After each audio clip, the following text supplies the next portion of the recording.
What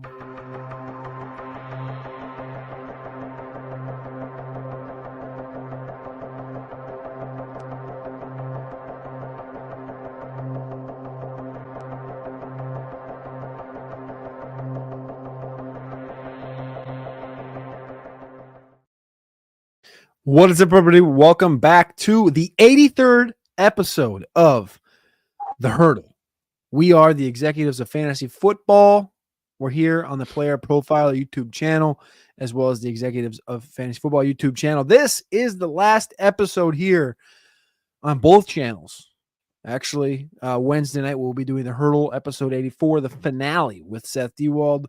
But on Player Profile, this is the last episode. Today, we're going to be going through the top 10 must-have players for 2024. We want to go out with a bang. We want to give you the best content you can possibly consume heading into middle of July, which is right around draft season. I know people that have maybe not done their rookie drafts are starting to do their rookie drafts and finish those up. I know that the rest of the people are starting to sniff that redraft season. And you know what? If you're in Dynasty, you're already down to play. So 10 must-have players for the 2024 fantasy football season. Matty, Kiwoom, 4th of July weekend. We took the week off. How are we doing? Doing great. You might notice a little golden hue about me. It's not just that we have a big announcement coming in the coming days. It's because your boy went camping with the fam, and I was able to relax, get some sun. That vitamin D feels great to be back, though. I did miss you, Cody. I missed you. Always miss you, my brother. Always. But today, like you said, we have some news. We're going to get to a little bit at the end. We're going to talk a little Scott Fishbowl at the end. But I want to get through top 10 must-have players for the 2024 season. I'm going to start it out here at number 10. This is a player that I drafted last year on a multitude of times.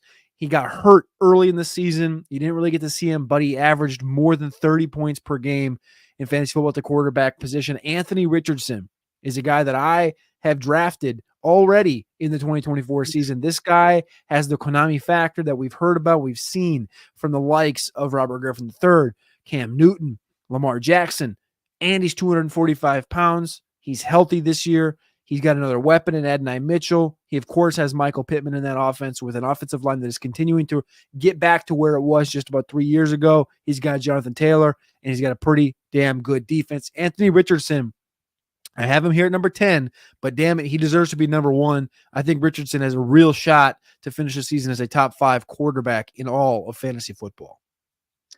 So number 9 on the list for me, I'm going to go running back here. It's actually a player that before I get into him, I'm going to go ahead and announce this pick right here on the Hurdle. I'm going to take my guy, Rachaad White, in the Scott Fishbowl, because I practice what I preach and I'm in those mother effing fantasy streets. But Rachaad White is a must draft for me. Last year, top 10 running back in terms of fantasy points per game. But if you look at his wins above replacement at South Harmon FF, you will see that he was 6th.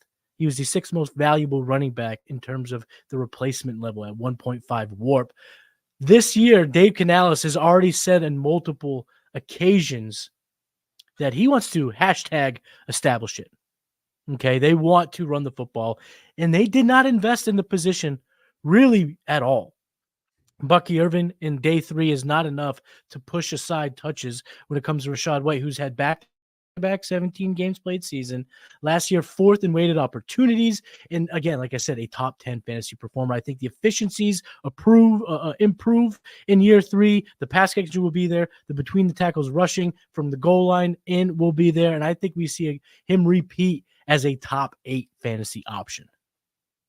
Speaking of number 8, I'm going to go with another guy that's kind of the top of the list here. I know Rachaad and Anthony Richardson maybe aren't at the top of the list as far as the expectation this season, but number 8, this is a guy that's all the way up there in ADP. His ADP is 3rd overall right now, 3.67 at FFPC. Tyreek Hill, using the Bust and Monsters tool over at rosterwatch.com. He is the number 1 clear cut and away in the Bust and Monsters tool. That means he has 25% of the time scored more than 20 points in standard, 42% of the time scored more than 25 fantasy points in PPR. and only 5% of the time scored less than 10 points in PPR. 5% of the time he busted, and the bust is minus 10, under 10 points. So Tyreek Hill, we know he's a superhuman. We know he's only got a couple years left before he claims he's going to retire, but connected to Tua Tagovailoa again this year with Jalen Waddle in the offense, and of course, adding more speed along the lines of Devon Achane and Raheem Mostert, adding Jalen Wright. This offense should pick up where it was last year. Tua Tagovailoa was top of the league in passing. I think Tyreek Hill tries for that 2,000-yard marker once again, and he's a must-have on that roster. There's a multitude of receivers I love this year, at the top especially. Lamb, Brown, St. Brown, Tyreek Hill. He might be the top of the he might take the cake with the ability to just be a game changer any given week. The next guy on this list is going to come to zero surprise of many of you that are checking this out. DJ Moore, again, is a must-have in redrafts. He's coming off the board after names like DK Metcalf. He's coming off the board after guys like Cooper Kupp. But last year, he was a top 10 producer. 1,300 receiving yards. He had a 50-point bonanza on that Thursday night game, averaged 16.9 fantasy points. That was ninth on a points per game basis. And he's coming off the board around pick 45, pick 50, depending where you're drafting. And now, of all these years in his career, he has the best quarterback that he's ever played with. He's continuously proven that he can ball the F out with less than ideal passes. And now he gets the 101. The biggest quarterback prospects is Trevor Lawrence, Andrew Luck, Mr. Caleb Williams. I know Rome Odunze's there. I know Keenan Allen's there. But when will people stop sleeping on DJ Moore and his abilities? Because the guy's putting together a damn good career, and he's coming at a value again. That's why he's my number 7 must-draft player going into 2024. I'm going to move on to number 6, and this is going to be another player at the top. And the biggest thing I think about the top is finding out where to duck and where to grab. And there's a couple players I can see on the list I want to duck away from. I'm not going to say them. There's a couple guys I want to grab onto. And one of them that I've had a lot of conversations about this summer already is Bijan Robinson. Bijan Robinson, a second-year guy in Atlanta right now. Raheem Mostert on his vision for Bijan. This comes from June 11th. Get the ball to Bijan as much as you can in as many ideal situations as you possibly can. Coming from the Coach Speak Index on Twitter, Morris has a 50% reliability rating on usage and workload on Coach Speak with a small sample size. Another quote came out from the one and only Bijan Robinson himself saying, they want to use me like Christian McCaffrey, and I want to be used like Christian McCaffrey.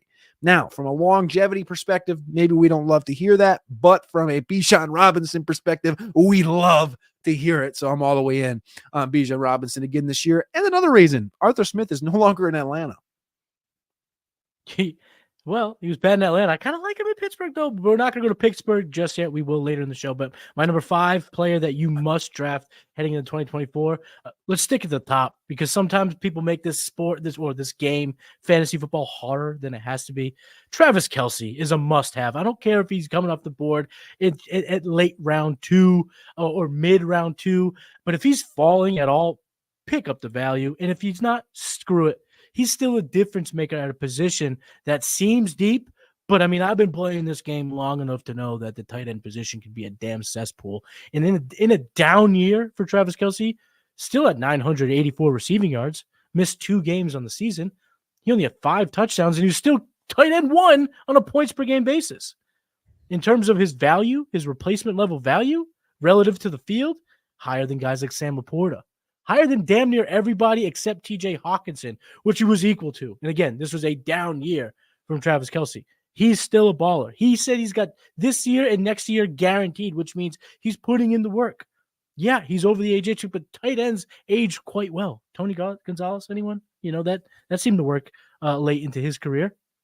And now the offense, with the additions of 2 hot rods in Hollywood Brown, and on the other side, Xavier Worthy, defenses can no longer simply stack the middle of the field to try to take away Travis Kelce, because they will get torched deep time and time again. I think that's going to open things up, improve efficiencies. Volume can come down.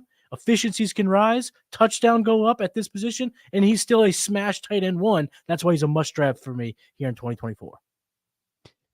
Number 4 for me in round 6. You're going to be able to get this guy consistently, maybe into round 7 at times. Chris Godwin, wide receiver, Tampa Bay.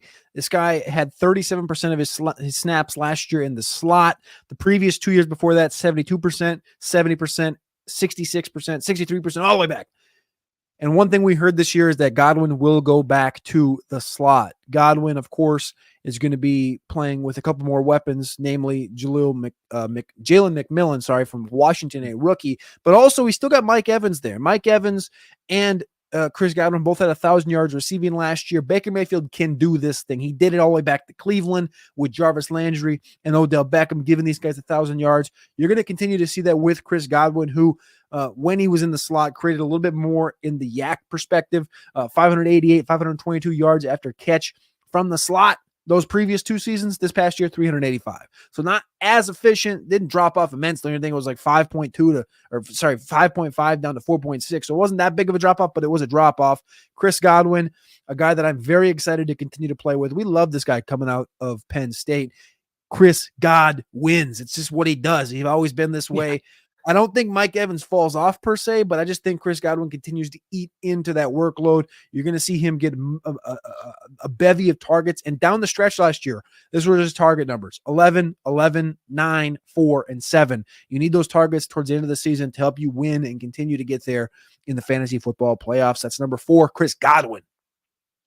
The number 3 guy on this list is actually going to be the first quarterback on the list. Jordan Love, to me, is a must-have player here as we head into 2024. Last year, top 7 in wins above replacement. He had almost a full win above replacement in terms of the field, and yet you're getting him after pick 100 in 1 QB leagues. He's going 20 picks after CJ Stroud, and I think that's your arbitrage right there in terms of your late round QB, your waiting on QB type of draft strategy, because even last year, with that big breakout year from CJ Stroud, Jordan Love was more valuable in terms of wins above replacement.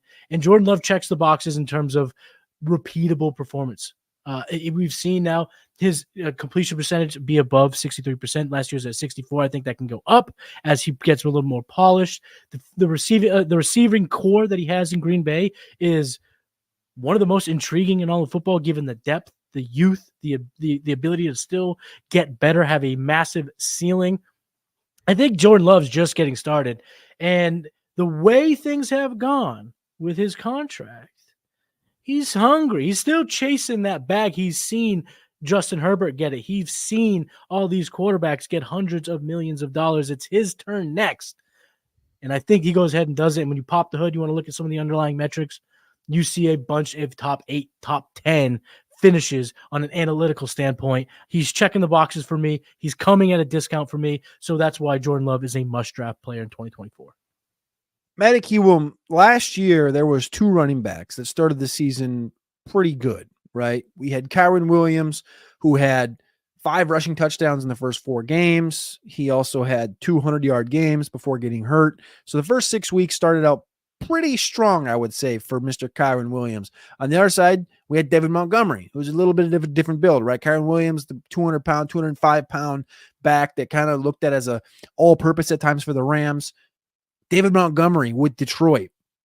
You remember, literally 6 touchdowns in the first 4 games. He was inactive against Atlanta, 100-plus yards in 2 games, continued to do that thing. And then Jahmyr Gibbs came, and it was kind of not the rest is history, but it kind of started to split. But the point is, both these guys were just nuclear out of the gates. Getting a fast start is important to fantasy football. And the fastest start, using the strength of schedule tool of rosterwatch.com, comes by way of the Cincinnati Bengals. The Cincinnati Bengals play at home against New England, at Kansas City, at home against Washington, at Carolina. They do have a tough one against Baltimore week 5, but then they get the Giants on the road as well. A very, very, very favorable start. Some might call it the best start, the fastest start per the strength of schedule tool at rosterwatch.com. And there's 2 players in that Cincinnati backfield: Zach Moss, who just got a contract for $4 million per year, and Chase Brown. So I have one assignment for you guys listening out there, one singular assignment over the course of the next 4 or 5 weeks. Stay tuned in, stay tapped in at Cody Carpentier on Twitter, at Matty Kiwoom on Twitter. We will be getting you updates on this backfield. I'm going to try to get to Cincinnati. I know I'm for sure going to get to Pittsburgh. I'm going to be in Baltimore, Washington. I know those are on my. I'm going to try and convince the higher ups to let me get to Cincinnati because I want to get my eyes on Chase Brown and Zach Moss. I'm not telling you which one to draft here, so this is kind of a right. Number 2, it's either Zach Moss or Chase Brown. One of these guys, bonus player, a fast freaking start, and he will be able to allow you to win a couple games maybe you shouldn't win, and you'll be able to flip him as soon as that Giants game happens, or maybe even after the Carolina game in week 4 when these guys start out 25, 25, 20, 25, and you're happy and you're winning, and you're going to go ahead and flip them for somebody that maybe started off the season tough, like a Travis Etienne or something like that. So number 2 is going to be Chase Brown / Zach Moss. Stay tuned in through August to get the answer for that one. You can even hit the double tap. Hit that double tap in redraft, and that is not going to set you back all that much.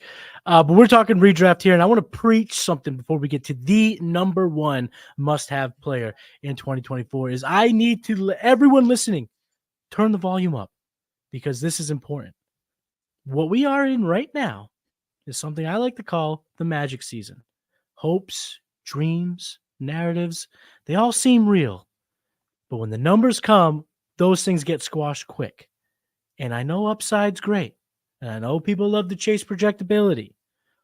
But having 1 in the hand for 2 in the bush sometimes is the winning strategy. So sometimes not overthinking is the way to win. And last year, there were 3 players you needed to have to win in your fantasy league. Tyreek Hill, CeeDee Lamb, or Christian McCaffrey. And Christian McCaffrey is the number 1 must-have at the top. And you got to be at the top. You ain't getting him at 6. You got to be at the top. But if I have the 101, I'm locking in Christian McCaffrey, and I am sprinting to the podium because I have an outlier of outliers. I have a league-winning player, and not just a normal league-winning player. This is a guy who has won leagues multiple times for us fantasy gamers. Repeatability. Say it with me, folks. Repeatability. Look under the hood. You might be saying, oh, he's getting a little old, Kiwoom, right? 28 above the age apex. Last year, 1st in breakaway runs, 1st in evaded tackles, 3rd in yards per touch, 4th in production premium, 4th in dominator rating, 2nd in EPA. Everything he's done is as good as it was when he was 25. And this is a rare athlete that can pivot, become a little bit more of that pass-catching slot guy that can bring you returns, or he can just continue to be a destroyer of worlds and average over 22 fantasy points per game. Last year, 24.5, almost 25 fantasy points per game. That's why if you want to win your league, get the guy who has won so many leagues before, the number 1 player to have, the must-have of 2024, CMC, Christian McCaffrey. Shout out to you. Congrats on getting married, my friend. Up here in the Northeast, up here in Rhode Island, he didn't even invite me. He invited Shane Gillis, but couldn't invite Kiwoom. What's up, dude? Somebody's a little jealous. So it sounds like. Very jealous. I think it sounds like to me, but I mean, it's true. Number 1 overall, Christian McCaffrey. It's one of those things. It ain't broke. It hadn't broke. It hasn't broken 3 years. You kind of just got to do it. You know, I've kind of been in these situations, kind of been on the opposite side where I'm kind of like, I'm good, dog. I'm good. But nothing I can really say about it. So there is the top 10 list of top 10 players you must have going into the 2024 season. Matty Kim, we did that pretty quickly. But there's a couple things I wanted to talk about before we got out of here. First and foremost, we're in the middle of the Scott Fish Bowl. You can track our league. We're in Scott Fish Bowl 14, Napoleon Dynamite, that is. It's myself, Matty Kiwoom, Iowa Mike is in here, Nate Liss, Alex Dunlap, Cousin Garrison, Brother Tiger, Alan Soslowski. A lot of dudes in here. A lot of them. Them dudes in here. A lot of dudes. I drafted the 101. I got Anthony Richardson, which I guess happened a few times. Yeah, you thought you shocked the world, but you were one of a few that went with him that early. And a lot of people were pissed that he wasn't available as early as 105, 106. So trendsetters keep setting trends, I guess. 212, I took Dak Prescott. and then it was a third round reversal, so I didn't get to pick again until 312, and I took Tua Tagovailoa. So I did the tricycle, something I did You love the last year tricycle. in the deep end invitational, and I drafted Richardson 101 in that league, which everyone thought was actually cockamamie. I had Cousins and Prescott to 212-3-1 that year. I actually was in first place for like 5 weeks, I want to say, and then ended up 7th overall to 60, even despite those injuries. Then I got Travis Etienne. Matty just made his pick. He actually, exactly what you guys talked about earlier, exactly what we talked about a minute ago, was the top 10 must-have players. Rachaad White and Christian McCaffrey are on Matty's roster with Jaden Daniels and Trevor Lawrence. What has been kind of your thought process here through the first 4 rounds? You don't have to table talk too much about going forward, but kind of what was your process? What was your goal coming in here, really, to the Scott Fish Bowl? I'll talk in what's happened so it doesn't hurt what could happen by the time this comes out and by the time we keep drafting all that stuff. But what has happened was I've come to learn that the middle sucks. The middle sucks. I've had my pockets picked on both ends of the draft in terms of it going one way or another. It's not, I don't get a swing pick, so it keeps going at me. This pool of drafters are, I would consider, very sharp. I know that's a biased take because being sharp in the eyes of many is how do you relate to your own perceptions. And a lot of people in this league are targeting players that I thought would fall to me, whether it be, the 6th pick in a round or the 7th, and they haven't. So it's been a strong draft. But I did come in needing Konami, but Christian McCaffrey falling to me at 1.6, looking, at the warp tool over at southharmonff.com, you realize that in this format specifically, if he's healthy, he will be on the championship roster in a league this prestigious and this vast. You got to have that type of player. You got to chase those type of players. So I said, screw it. I'm throwing my strategy to the wind. I'm going to be a little flexible here. I'm going to gambled, took Christian McCaffrey, hoping Kyler Murray would fall. He did not. Nate List, shout out to you, taking him at the end of the first. I did like Kyler. We met yesterday. We talked yesterday, and you thought I was going Kyler. I was pretty deadlocked on Kyler over Mahomes. End up pivoting completely, going Christian McCaffrey. But then on the way back, getting Jaden Daniels, again, the last of the true Konami code type players, had to grab him. And then Lawrence, didn't expect to draft Trevor Lawrence, but he was a sneaky producer in this format last year. Quarterback 13 with 293 fantasy points because, he gives you that 300, 400 rushing yard floor.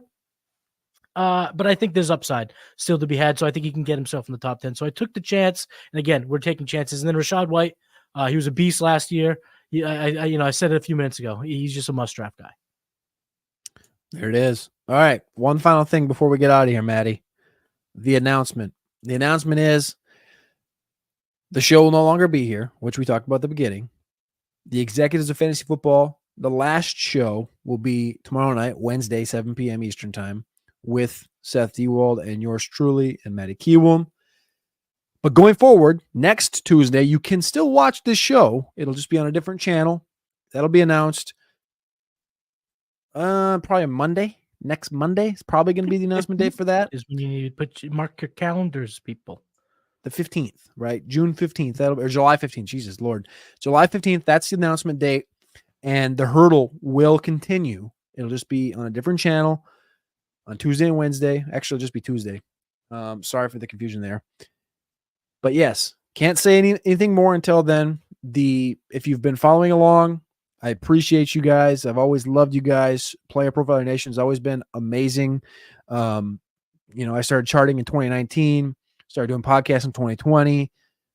Met my boy Matty Kiwoom just a couple years ago, and maybe I didn't read a DM from him. We could have maybe done some podcasts earlier. Tried to have me on some baseball show, and I was like, "Yeah, I'm not open." It wasn't baseball. I did, and baseball then back in the day. and then I finally got to meet my boy Matty Kiwoom, and we've built something nice here, and it's going to be bigger, and we're going to be, I don't know how to say it. We're going to be doing something here in the next week, and I'm excited for it. I'm excited for what's going forward.